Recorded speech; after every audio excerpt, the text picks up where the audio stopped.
Hi, the question says which of the following situations involves the Newton's second law of motion?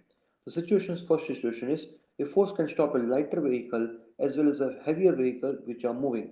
Now this is an incorrect statement because force is dependent on the mass and the acceleration. So a lighter vehicle will be stopped more easily as compared to a heavier vehicle with the same force.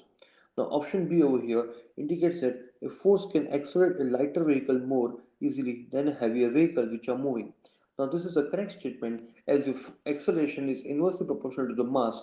So if the mass of the vehicle is less, then the same force can accelerate the vehicle at a larger value as compared to those vehicles which are having heavier mass and the same force is applied, then the acceleration will be less as compared to the acceleration of the lighter vehicle. Now for the C option over here, a force exerted by the lighter vehicle on collision with the heavier vehicle results in both the vehicles coming to a standstill. Now this is an incorrect statement as the momentum or the change in momentum is to be considered to indicate that which vehicle will have a larger impact as compared to the other vehicle.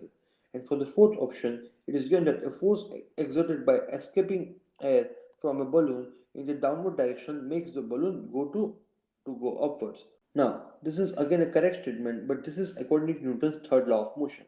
So, from the question we have been asked that which of the following situation involves Newton's second law of motion, then we can say that a force can accelerate a lighter vehicle more easily as compared to a heavier vehicle as your acceleration is inversely proportional to the mass.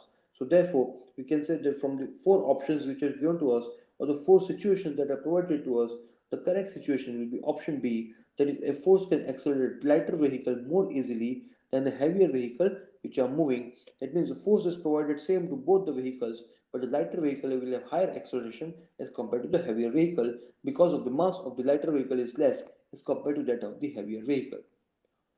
Thank you.